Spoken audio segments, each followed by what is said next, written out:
Welcome to What the Health? Where anything health is fair game as we tackle the trends and bust the myths about health and wellness. Here are your hosts, Dr. Dan and Angela Toro. And welcome to another episode of What the Health? I am Dr. Dan from Toro Family Chiropractic, where we are going to be going over a wonderful health topic today called Healing takes time. And I'm Angela with Toro Family Chiropractic. You forgot about me this time. Yeah, about you. You're sitting right across from me. That's all right. Well, let me do the little disclaimer that we got to do here. So we are here for informational purposes only, to have a discussion about health, in no way offering individualized medical advice. Always talk to your trusted healthcare provider before making any decisions related to your health. So with that being said... You've never said that before, have you? Never once. Definitely not today. Rattle that off. It's ingrained in our brain forever now. So with that being said, yeah, healing takes time. I think this is one that we both kind of, in the last week or two, seen a lot between patients I've been dealing with myself, and I think it was one that we thought it was time to talk about. Healing. Time to talk about healing and how healing takes time. Fantastic. Yes, you have a very fantastic story and personal testimonial to this, and I want you to discuss that. But before we jump into this, I think that it is so important to understand that healing, health, we so often think of like, okay, we get a cut and that cut is healing. That's an event. We sprain an ankle, that takes time to heal. So we think of that as an event. So we start to get into this misunderstanding that health is episodic when it's not. Health and really healing is a lifelong journey. Every second of every day, our bodies are constantly in a state of breakdown, damaged, dead and damaged tissue, and replace it with new and healthy tissue. We talk a lot about this when we're just talking about the development of a human being. We talk about the intelligence of the body. I know I talk a lot about it in the first chapter of our book, but it's something as simple as skin cells sloughing off. Your skin cells only last a couple days, really, and then they start to slough off, and new ones are replaced, in their place. Blood cells, about every 90 to 120 days, blood cells circulate throughout the entire body. In fact, one blood cell can get through the entire body in about 1 minute, but they're just kind of going through and carrying oxygen, carrying nutrients. That's why you can donate blood. That's why you can donate blood because every 120 days. Because you've got replenishment of blood. Liver cells. You can grow an entire new liver in the matter of a couple months. It's amazing what they can do now with partial liver transplants. It's incredible. I had a colleague of mine who had severe liver disease. Had a liver transplant, and inside of a year's time went from like extremely sick, like jaundice, extremely yellow, like you look at him and he's probably super tired, run down. Significantly sick, like severe, like deathbed sick.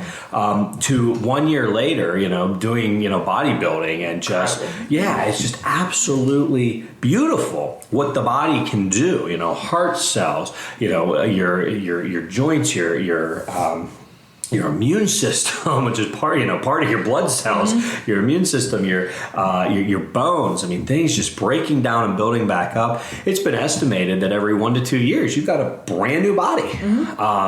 And so healing is not episodic. Again, we think of it as, okay, we fell down, we broke a bone, we twisted an ankle, we have a cut, we woke up and my back went out. Like, we think of healing as episodic, but it really is a continuous cycle. Now, obviously, there are some events that would cause that cycle to be amplified. However, your body is continually in a state of breakdown and repair every moment of every day of your life until the day that, your nervous system ceases to exist and your soul passes on from your physical body. So with that being said, I think it's so important to help us understand that when we talk about healing takes time, there's actually a principle in chiropractic. It's, there's 33 principles that were developed by a doctor named Stevenson. With the help of the developer of chiropractic, B.J. Palmer, developed the 33 principles of chiropractic. And principle number 6 is all processes take time. And again, it's this idea of, we are constantly in this state of repair. Now we have episodes in our life that, that is amplified, but we have to understand, we get so stubborn in our ways sometimes, right? We get into these routines, we get into these health routines, right? And it's like, I'm working out, running every day, I'm lifting, and you hear stories about this all the time. People making major lifestyle changes and again, they're doing really good. They're in the routine and now something happens that breaks that cycle, that breaks that routine. And now all of a sudden we incorrectly think that we're a failure and that we have to push through it. We got to push. Yeah, no pain, no gain. No pain, no gain. We got to push through that. And, I can't take any time off, or, oh my goodness, if I take any time off, I'm going to go right back to, my old ways and I'm going to be right back into my unhealthy routine. And athletes are, I think some of the biggest, the worst, literally the worst. When doing this. But I think you Angela, have such a beautiful testimony to this principle that healing takes time, and that we have to listen. Again, signals in our body. It's another chapter. Geez, that's 2 references inside of 5 minutes. There's, we talk about the signals in our body and listening to those signals that our body has given us. Again, if you're an animal and you're outside, and you're an injured deer, you break a leg, or you sprain a leg. They don't get to take pain medication. There's no pain medication. They don't pop a couple Advil and then go about their day. And just keep doing it. It's like their Advil is their body's natural, normal, pain inhibition, and they lay down because there's hormones in their body telling them you need to lay down because you're in pain, and they're gonna limp because they're not supposed to use that leg because it needs to rest and heal. And yet we, in our stubbornness as human beings, right? We talk about our innate mind, which is kind of like the unconscious intelligence of the body. That's what's basically running all systems of the body. It's our heart beating, our lungs breathing, our digestion, our immune system. All of that is under automatic control. We never have to think about that. And then we have our educated mind, which is just such a microcosm of the amazing intelligence that's going on. And we think in our educated mind, I'm gonna push through it. I'm gonna beat nature. I'm gonna get through this, and I'm gonna outrun my healing, my health. And it's just not the case.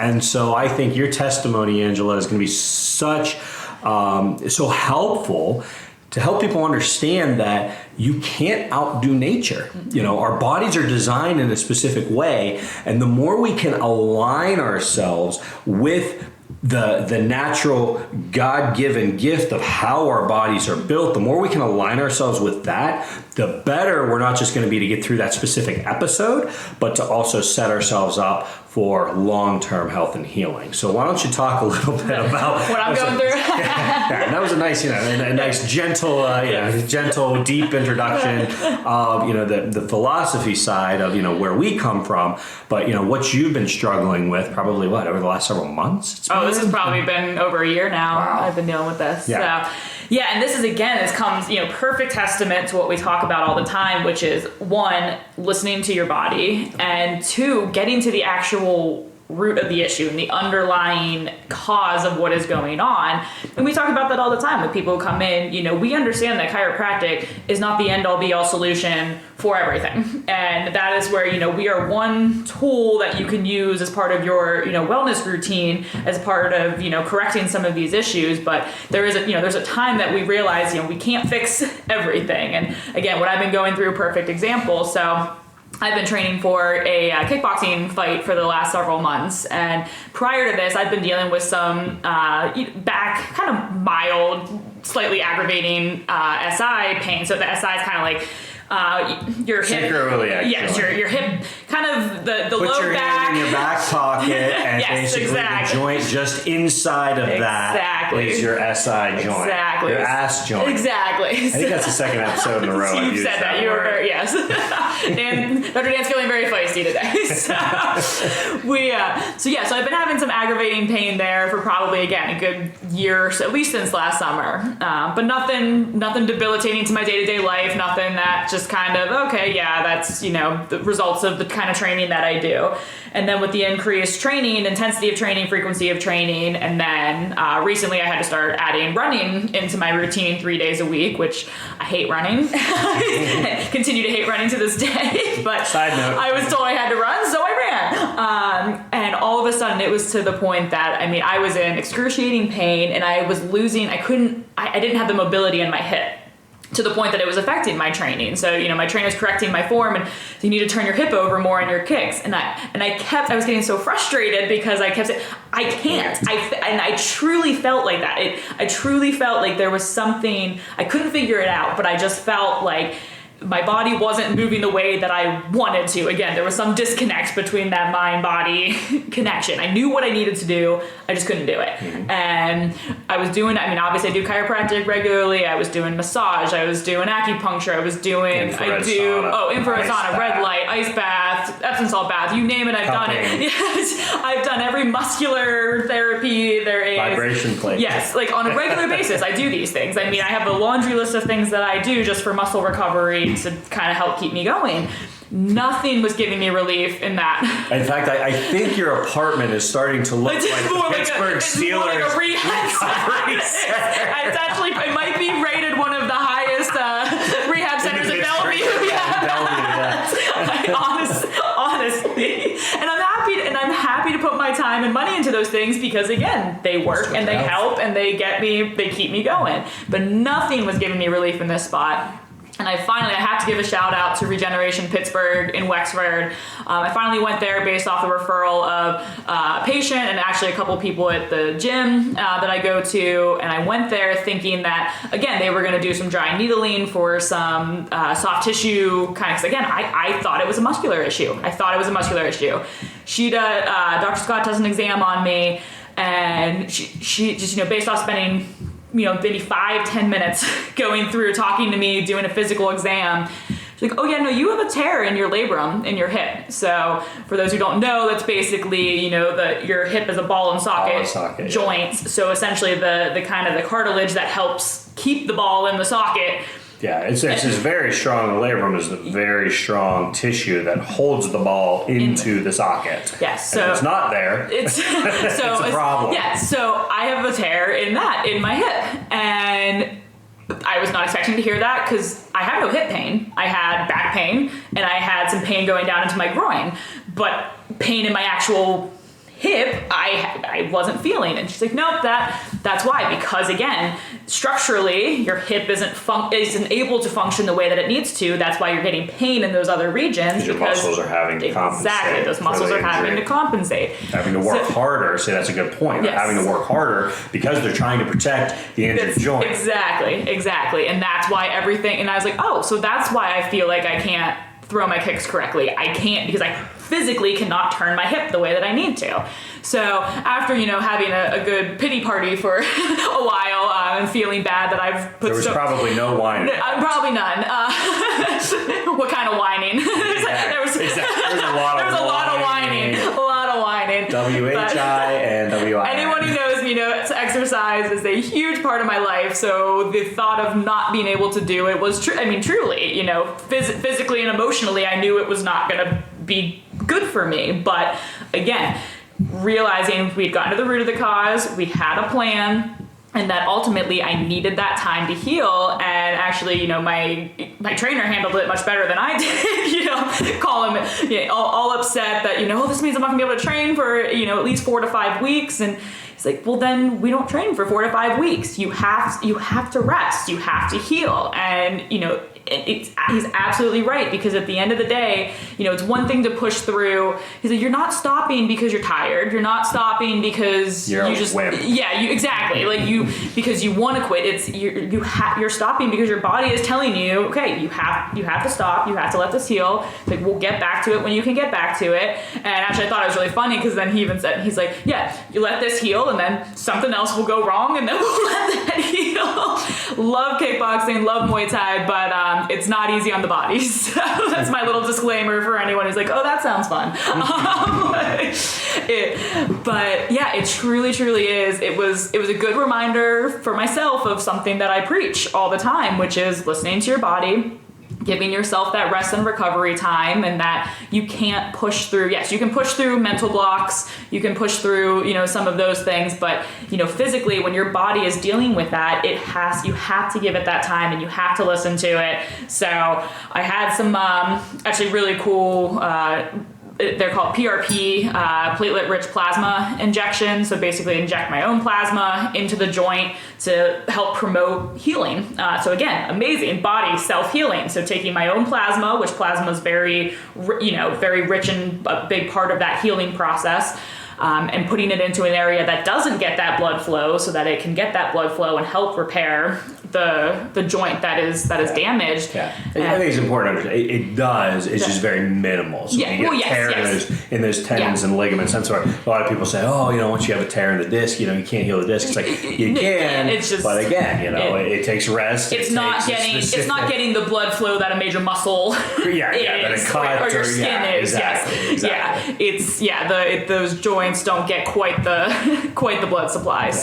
Yeah. So now I am literally in the rest and healing phase, and I've actually been handling it better than I thought I would, but it's been a good, very humbling reminder that the body, it is designed beautifully to handle a lot, but it can only handle so much, and it needs to be given that time to do what I know it's able to do. And sometimes the best thing that you can do as an athlete is take that time to rest. And it's the hardest thing, especially when you're in a training mindset, especially when you're training for an event. I mean, the last thing you want to do is stop, but that's sometimes exactly what you need, especially if it's directly impacting your day-to-day life and impacting your training, and if it's going to impact your long-term quality of life. So that's what I want to bring that up, because that is key to what you just said. You think of someone, like we're in Pittsburgh, so let's bring up Ben Roethlisberger, who just recently retired, but my goodness, the man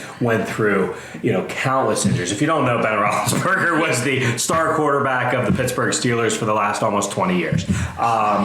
Isn't that crazy? Yeah, that's I remember. Years. Yeah, I was gonna say I remember when I was in college, and Erin actually bought me. I was in high school. Yeah. No, Erin bought me his jersey, and she's like, "I think this guy's gonna be around for a while." Well, you got your money's worth. She was right. I still have the jersey in my closet, and I will continue to wear it. But anyway, countless injuries throughout his career. Yeah, I mean, his shoulder. When you have a major athlete like that, they're getting paid hundreds of millions of dollars. I don't think you make that yet in Muay Thai. Not so much. Not so Something much. tells me she wouldn't be working for us if she was making that. I hope she would, but probably not. I'd come work for her. Anyway, when you have a major athlete that's getting paid hundreds of millions of dollars like that, they get injured. And you're done. You're done for the next 4 to 6 weeks, depending on the type and severity of injury. There are lots of things you can do. And that's the other thing I want to bring up. All those things that you were doing up until this recent, diagnosis and analysis, and the plan to do the PRP, all of those things, it doesn't make them wrong. Yeah. It doesn't make them bad. It doesn't mean they are going to assist and help in the healing recovery process. They're probably the reason I even lasted as long as I did. Exactly. And that's where, a lot of us, we get that medicine mindset, right? Where it's like, there has to be a single solution to this issue. And that's not the case. In the majority of health challenges, that is just not the case. It's not a, A plus B equals C. I always tell people A plus B equals C through Z. Yeah, because depending on who you are in the situation. Correct. And so it's like, it doesn't make any of those other things wrong. Oh, yeah. It doesn't make any of those other things inferior. But it's like you needed that additional ingredient to help.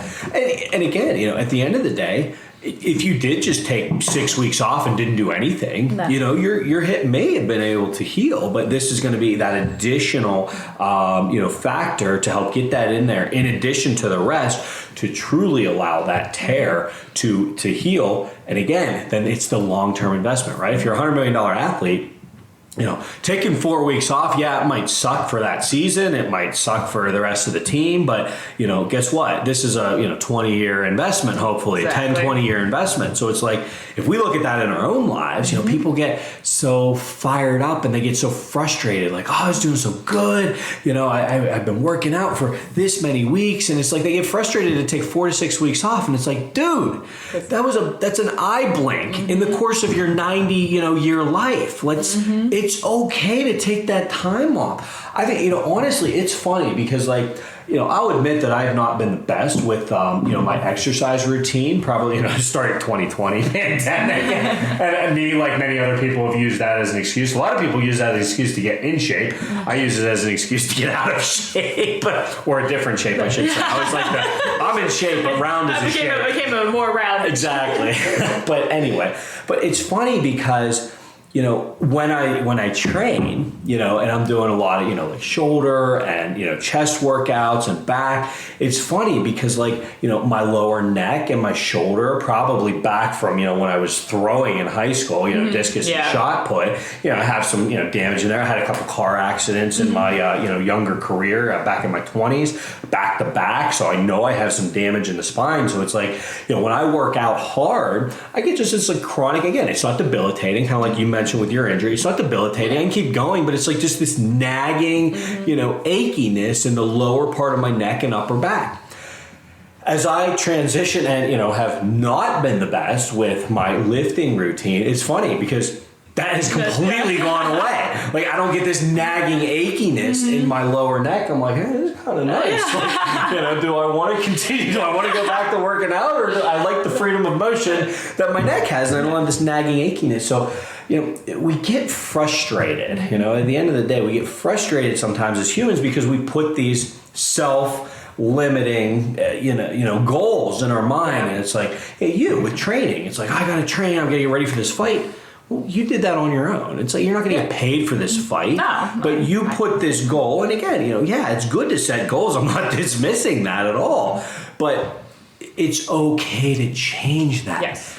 Adaptation is the key. I always say adaptation is the simplest definition of health. And so, if you set a goal, you have to understand that there are circumstances that may change that would change your ability to achieve that goal, change the timeline, change up how you're going to achieve that. Ultimately, maybe even change the fact of, are you going to continue, towards that goal? So it's like, it goes back to listening, right? Listening to our own bodies, listening to the way that we're, training, the way that we're going about our day-to-day life. It's so important to listen to that and not look at it as failure, but look at it as a change of direction, which is not a bad thing. And in your circumstance, I think you see, it's frustrating, but I can't tell you the number of times Aaron and I have set goals for, our business, and over the last, the last decade that we've been in business, we're having a party coming up. It's fantastic. A couple weeks away from our 10-year anniversary party. We technically already celebrated it back in January, but it's like, can't tell you the number of times we set a goal, but it's like, circumstances change. We had 3 kids in that timeline, and circumstances change, and that's okay. It's just a matter of a change in priority. So if we can start taking the pressure off of ourselves and thinking oh my gosh, I'm a failure because I have to change, I can't continue to work towards my goal the way I expected to. You can still work towards it. It might just change the timeline. It might change the way that it looks and how you get there.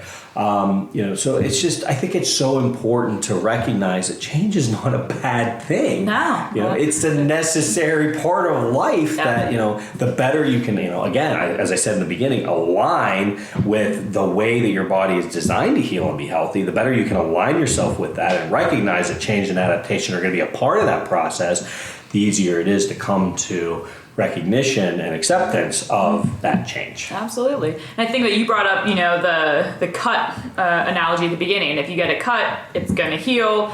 And eventually, if it's a really bad cut, you might have a scar. But for, minor cuts, it'll heal and you'll never know it happened. But I think about, all the time, it's, but what if you don't let it heal? So, you think about, you get cuts in places, those nagging places, like you get them on your hand or on a joint that you're bending a lot, or, I think about, I get them on my feet, and so they're constantly getting, broken back open, and it's just going to keep delaying that time that it heals, and yes, eventually it will, but it would heal a lot faster if you just, like we said, the wounded animal, if you just truly laid off it, let it completely heal. And so sometimes we constantly fight what our body knows it needs. Yes. We do it, we talk about all the time with, being sick. Yeah. And in this day and age, just that constant, I have to push through. Yeah. There's a reason you feel tired and run down when you're sick, because that's what your body is telling you.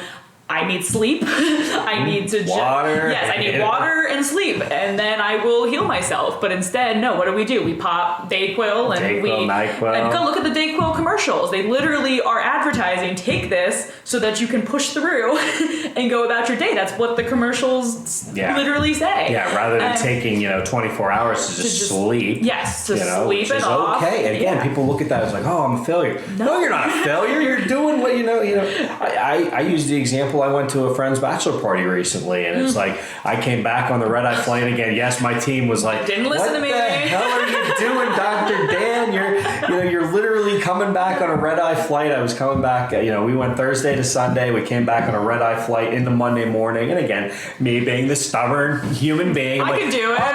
I'm gonna push through my schedule, and I don't want to reschedule my whole Monday, which is one of our busiest days of the week. So I came back. I got in at like 6:00 in the morning. My flight landed. I ran home. I showered. I said hi to my family, and literally a half hour later I ran back out the door to get to the office to start my day at 7:45. And by the time I got to the end of that day, my immune system was so shot and run down from the weekend and run down from the flight and the change in time zone that I got a virus and I wasn't able to overcome immediately. Usually I'm really quick to recover. So it put me down and I literally could not get out of bed on Tuesday. So again, some people would say, oh, I'll be fine, and they pop something and they're going to get up and keep going. But again, I set my schedule up accordingly in the week. This is what I love about my schedule. It's like, we have a couple breaks throughout the week. We have longer lunches, and they do this in Europe too. It's like they take really long lunches from their morning to their afternoon. This 4-day work week is becoming very popular. It's like we have a long day on Monday, but then Tuesday is a rest day, and then we go all day Wednesday, and then we get a half day Thursday, Friday. And again, it's not that we're not doing stuff when we're not in the office. We're doing this. We're doing this. We're doing podcasts. We're doing other marketing and planning and catch up on paperwork and. We don't do paperwork anymore, but but anyway, I digress. But yeah, it's like we build these rest times, these down times into our week because we understand that's natural, that's normal.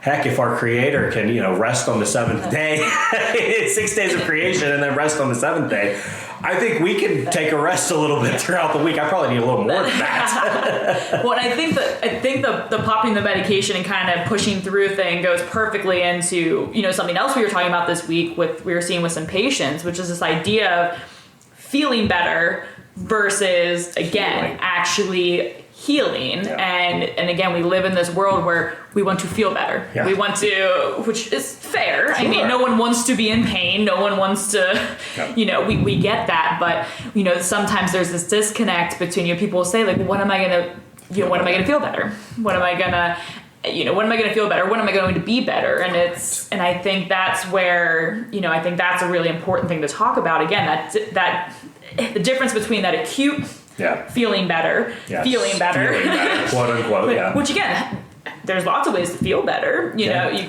can have a glass of wine and feel better. You can have drink a half a bottle of whiskey. You'll feel fantastic. You will have no pain for an hour or two. You'll wake up in pain the next day. Yeah, and same with we were talking about with athletes. You know, you can. That is the one thing I will say. I do not take pain meds. I will not take. You know, I won't take pain meds to push through an injury because I don't want. Again, I want to listen. I want to know what hurts. I don't want to dull that. I want to listen to my body and know what areas to ice, what areas to massage, what areas to, you know, do these things that I do. And that's how I finally figured this out, because no matter what I did, there was that nagging spot that would not go away. So I'm like, okay, something else. Yeah, yeah, exactly. Absolutely. If I had just been taking pain meds, I mean, maybe that would have helped, but then helped with the pain. It would help me feel better. Correct. It would not have helped the functionality of my hip. Correct. To the point of doing long-term damage. Going back to the discussion of the $100 million athlete, right? The long-term investment.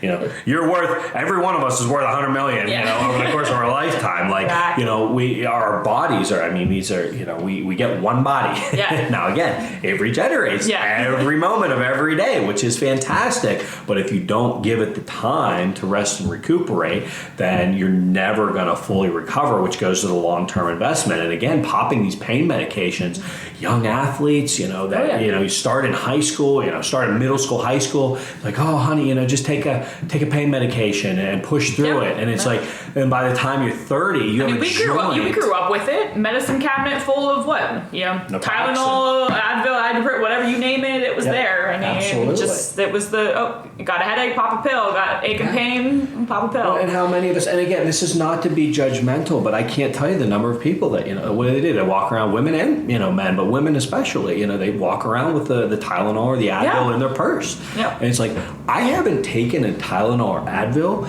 in well over a decade since I've been, you know, probably college. You know, my undergrad degree was probably the last time I took it, because again, I didn't truly understand the full function of, you know, what was going on in my body, and understanding that, again, I was just masking the symptom. Okay, so again, you do that now and again, you know, maybe once a year. Like you know, I just had a patient came in last night, and she's like, she had a headache that she could not get rid of because she actually ended up being diagnosed with COVID, and you know, and just had one of those headaches, and it was just so much congestion that she could, I mean, to the point that she thought she was having a stroke. Oh, jeez. And Vicodin, you know, she had some Vicodin from a previous injury, and again, these people just like have this stuff, you know, in their closet, like they just keep from previous, you know, injuries, and it's like, you know, so she just had some. Vicodin didn't touch the headache. And, you know, when you look at this, and I don't say this to be judgmental. I don't say this to brag because I'm like, oh, I haven't taken one, you know, in over a decade. But I say this as an awareness. Like, when you take a medication, the reality is you are masking, especially when you're taking a pain medication or an anti-inflammatory medication, you are truly masking the condition that your body is trying to signal and warn you about. So I have not taken that, even if I, you know, have a little bit too much to drink. And that's what I was going to say. It's not to say you haven't had a headache in 10 years. Absolutely not. I've had a headache. I've had plenty of them. It's I don't get them all the time, but it's like, I know why. Exactly. That's you know, it's like, I have a little too much to drink. Yeah, it's like, okay, that's my thing. It's like, okay, wait, did I have enough water? Okay, drink some water. Still, okay, do I need an adjustment? Do I need it's like, a self-assessment, and the more you can listen to your body's signals, the better chance you have of getting to the correct analysis and getting to the correct decision. And again, very rarely is it a 1 + 1 = 2. It's, you know, it's a + B = C through Z. It's like, okay, what do I need to help reassess to get myself back on track? That example of Las Vegas. You know, I got back, I worked all day Monday, I pushed myself a little too hard. I literally could not get out of bed. Yeah. And, you know, had I taken something, I probably could have gotten up and functioned a little bit. But to what extent? Exactly. The rest of the week, I may have been down. Yep. I was down for 24 hours. I was back to work, regular day, Wednesday, I was ready to go. You know, was I still a little bit run down? Probably, I was probably 85%. There's probably still some jet lag still, too. Yeah, I was probably 85%. But again, it's like, you know, if you actually listen to the body and just say, you know, hey, I'm going to take a day. Well, and that's, even when I was getting this injection, she's going over everything. She's like, okay, so no NSAIDs for a week, no anti-inflammatories. I was like, I don't take them anyway. Again, couldn't tell you the last time I took any of that stuff. She's like, okay, good. She's like, well, you can take Tylenol because you're going to be sore after the injection. I was like, okay, whatever. And she's like, no, you're going to be sore. Get some Tylenol. Just kind of take it on a regular basis. So I went and I bought like the smallest bottle of Tylenol. It's still sitting in my purse. Never opened it. I shouldn't have even got it because I didn't. You knew. You were going to take it. Was I sore? Yeah, I was very sore. I had a needle shoved into my back. I was very. It turns out that's that's sore. It turns out that makes you a little sore, but it's my back and my groin. That was not. Yeah, it was not pleasant. But then I'm sitting there thinking, okay, well, again, pain is there for a reason. Pain is telling us something. So I'm like, if I take Tylenol, because she also told me, well, as far as what you're able to do that first week, just rest and listen to your body. So I'm like, well, then why am I going to take Tylenol to numb the pain that's telling me what I shouldn't be doing? If I'm sitting in a certain position or doing a certain thing and it's hurting, then that's my body telling me don't do that. So why would I take something that's going to numb that and then possibly do something that's going to delay my recovery because I pushed through it? So, it turned out like being on my feet for too long was an issue, and I was able to figure that out because it started to hurt, so I would go sit. Surprise. Just things like that. Whereas if you're taking those medications that you said mask the symptoms, then you're not really getting to the root of the issue. You're pushing through and you're possibly making, and not even to mention all the other things those medicines do to your body. Yeah, just from a biochemical stress. But just as far as pushing through.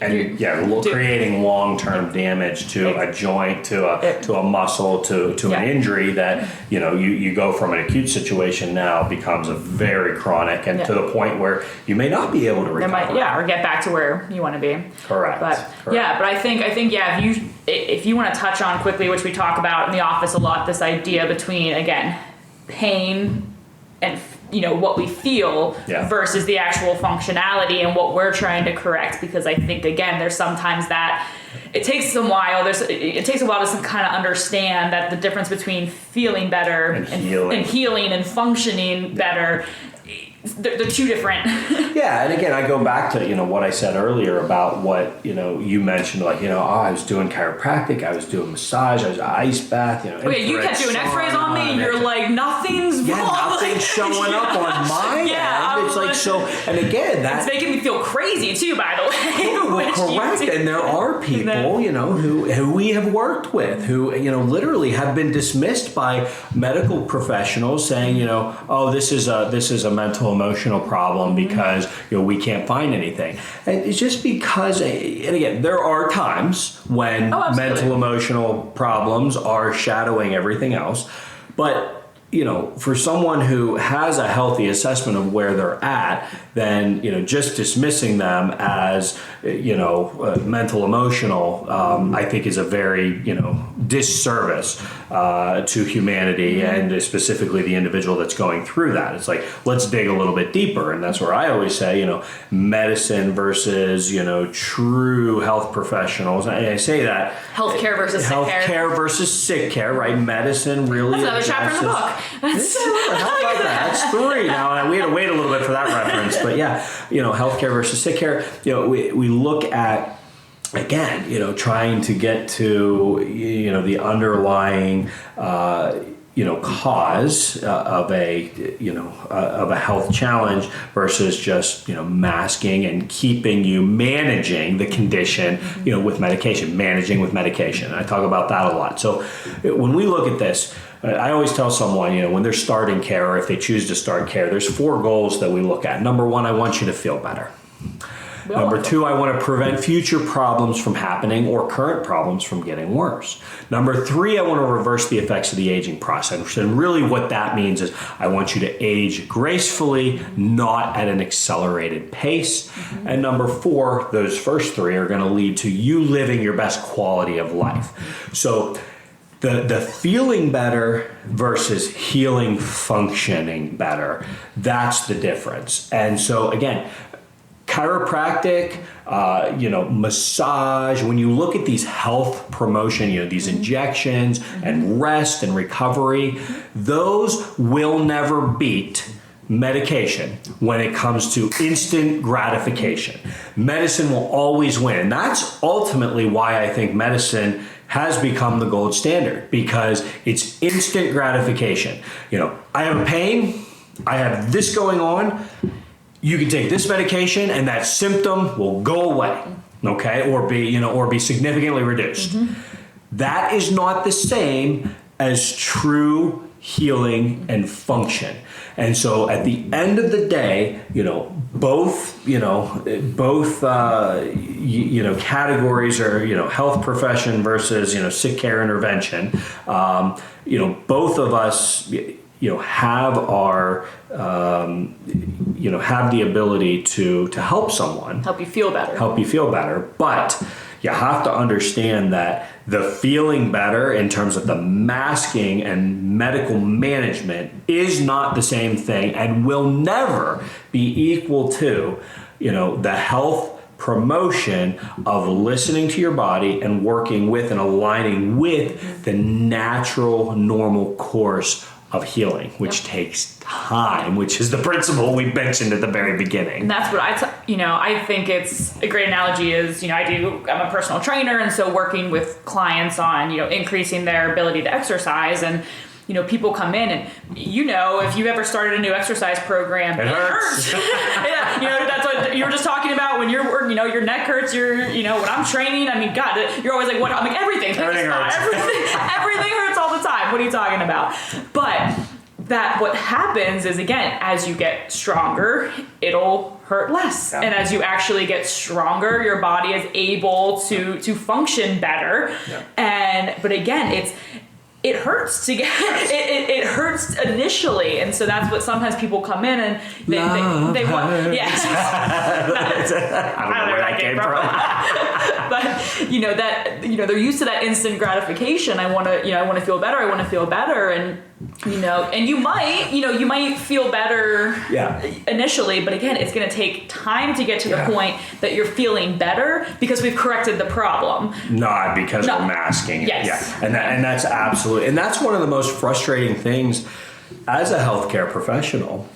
So, and again, someone who cares, right? We both have big hearts. Of course, we don't want you to be. Of course, we don't want you to be in pain. Yeah, I was dang near in tears the other day when we had someone in there and dealing with so much, and it's and of course we don't want you to be in pain, whether it's physically, mentally, emotionally, biochemically. I don't want you to be in pain, but also one of the most difficult things that we have to do as true health promoters is that we have to hold people's hands and get them out of the myths and misconceptions that medicine is going to help heal them. There's actually a quote, I forget, it was a natural health provider or something, but again, it actually might just be kind of like a general principle, but when you take medication, you have to heal twice. Once from the medication that you just took, and a second time from the original illness, and so helping people understand that we are not the instant gratification. And that is one of the most frustrating things, that in conversations that I have to have with patients, is that, look, if you just want to feel better, there's 100 ways that you can do it easier than what I'm going to do. Now, again, we get those miraculous cases. You give them their adjustment and boom, it changes their world. But in the majority of cases, I would say, there has been some stress that has been going on for years, if not decades, that takes time to unwind. And it doesn't mean that you're not going to feel, any better, after a first or a couple visits or a couple weeks. You'll feel some difference, but it might not be the miraculous instant gratification that you're going to get with a medication. And again, I always tell people, if you take away the medication that you're taking, are you going to feel better? No, it'll come back. Exactly. So we're trying to get to the underlying cause, and again, usually it's multi-tier. Usually there's restriction and misalignment of the spine, which is impacting the nervous system. A lot of times there can be biochemical toxicity, whether from medication that you're taking or our lifestyle or food in our diet. There can be sedentary lifestyle, or again, training too much in the wrong ways. And poor activation of musculature, mental emotional emotional stress, finances, husband, significant other relationships, children, again, the list goes on and on and on. So when we look at the big picture, we're trying to get to the underlying cause. And what's nice about what we do as a team as we're going to continue to rule out, like, okay, we got the chiropractic, we got the spine moving better, we got the nervous system functioning better. Okay, so what's next? All right, well, biochemical. Now we got to look at what supplements you get. We just had a patient the other day. It's like he's still in pain. He's getting great changes, objectively, but subjectively still not quite feeling better. So now let's look at the supplements you're on. Oh crap, you just took a picture of a bunch of supplements, and those supplements are garbage. Being nice about it. It's just like, there's something, you get what you pay for when it comes to quality of healthcare. And it's like, you're just going to get stuff off the big box store and, pay the least amount of money for it. You're going to get poor quality results. And so, having that conversation with people can be very, very difficult, but it can be very rewarding. And again, we do that day in and day out of the office. And at the end of the day, healing takes time, and we understand that you can't take 6 weeks off and just not do anything. Yes. But you have to understand that you as an individual, don't put the limitation on yourself like, oh my gosh, I'm a failure because I'm not doing things the way that I feel like my friends, my relatives, and my coworkers are. So you've got to take off the self-limiting beliefs of, oh my gosh, if I'm not doing this at this rate, I'm a failure, because that's not true. Yeah, you can't compare yourself to anybody. Yeah, no. You have to understand that you're trying to align yourself with the natural, God-given healing laws of nature, and the more you align yourself with that, the better you're going to help, not just with the immediate problem, but the long-term health and facilitation and healing of your body. And I think there was a third point in there, but probably slipping my mind at this point. Well, I think at the end of the day, again, you have to advocate for your health and your healing, because the world we live in, unfortunately, is not going to promote it. It's going to want you to keep pushing through. There's this idea of you can do more, you should always be more, you can always do better, and not to say that you can't. Sure. You can't. I'm not saying don't have goals, don't push to get better, but at the end of the day, it's okay to say, to take a look at your life and figure out what is causing I quit a job because it was causing me such mental, emotional, and physical distress that, and you've helped other people. I was going to say because you've been through it now, and you know that it's okay. And again, it's like I work with these clients where they're coming in week in and week out, and they're like, I'm still not motivated to exercise. I'm still not motivated to eat right. And we spend our entire session of them complaining about their job, and I'm sitting there going, I think I found the problem. I was like, I don't know, what else to see. I think I know what the issue is, and until you find a way to either cope with the stressful job or change the stressful job, then you're not going to benefit from the other things that we're talking about, because you're not going to be in a state that you're in a state of healing, and you're in a state, when you're in that constant state of chronic stress, which we've talked about in other episodes, that directly impacts that state of healing. So you got to get to the point that you listen to your body, that if you need some time off, mentally, physically, emotionally, whatever it is, you need to advocate for yourself, and you need to take it. And that's awesome. That's all I have to say about that. And that's all I got to say about that. 50 minutes later. Again, Angela, thank you so much for sharing that testimony. Of course, always happy to share. Because again, I want people to know that we go through.